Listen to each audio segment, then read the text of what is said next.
त्यतिखेर सम्पूर्ण र्याली सकियो सँगसँगै यहाँनिर अन्त यो भिरकुटी मण्डप हामी अहिले अन्त गरिरहेको छ। यहाँनिर चाहिँ भिरकुटी मण्डपमा आइसकेका छौँ। रत्न पार्कको सम्पूर्ण यो रिङ रोडहरूलाई घुमिकन यहाँनिर चाहिँ र्यालीको अन्त यहाँनिर भिरकुटी मण्डपमा गरिएको छ। र यहाँनिर चाहिँ यस्तो देखिन्छ अझै पनि आइपुग्न बाँकी नै छ धेरै जसो। यहाँनिर यस्तो ठाउँहरू छ र यहाँनिर यस्तो देख्न सक्नुहुन्छ।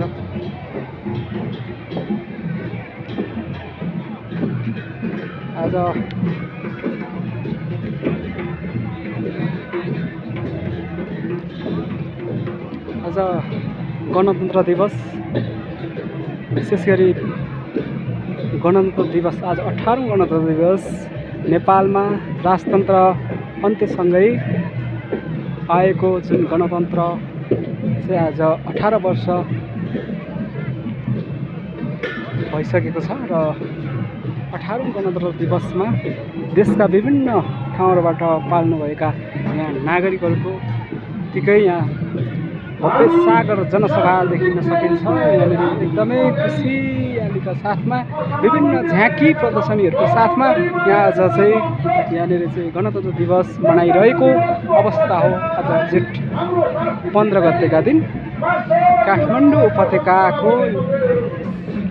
भिरकुटी मण्डपमा एउटा जुन किसिमको यो जुलुस गरिकन यहाँ आएर यहाँनिर चाहिँ आएको कुराहरू यहाँनिर देख्न सक्नुहुन्छ तपाईँले। भिरकुटी मण्डपभित्र हामी आएका छौँ। यहाँ गणतन्त्र दिवसको यहाँ यो दृश्य यहाँहरूले देखिरहनु भएको छ।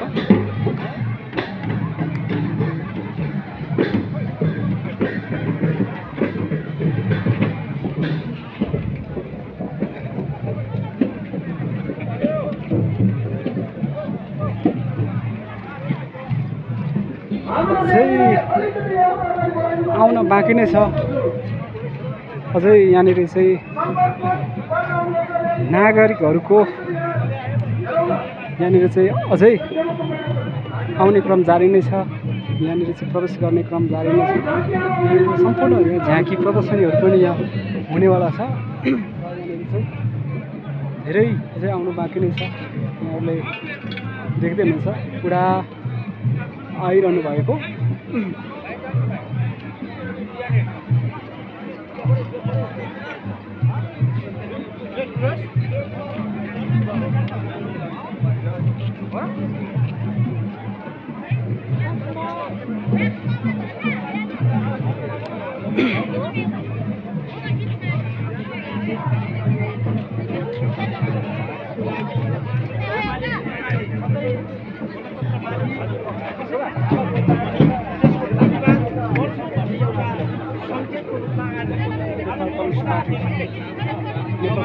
एमाले काठमाडौँ जिल्ला कमिटी ब्यानर हामीले देख्न सकिन्छ। नेकपा एमाले दृढताका साथ लाग्नुपर्छ र यो देशको भविष्य संसारको कुनै पनि राष्ट्रभन्दा उच्च तहमा छ।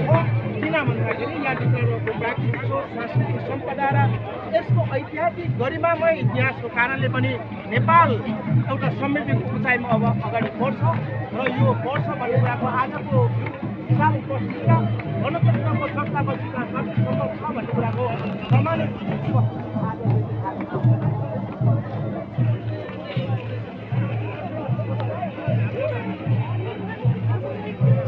मैले यहाँको दृश्यहरू अझ देखाइरहेको छु। यहाँभित्र इन्ट्री गर्ने क्रम भइ नै रहेको छ माथितिरबाट। गणतन्त्र दिवसको फ्ल्यागहरू तपाईँले देखिरहनु भएको छ। गणतन्त्र दिवस सहभागिता सद्भाव र शान्त साथ भव्य रूपमा मनाउँ भनेर यहाँ चाहिँ भनेको छ। नेकपा एमालेको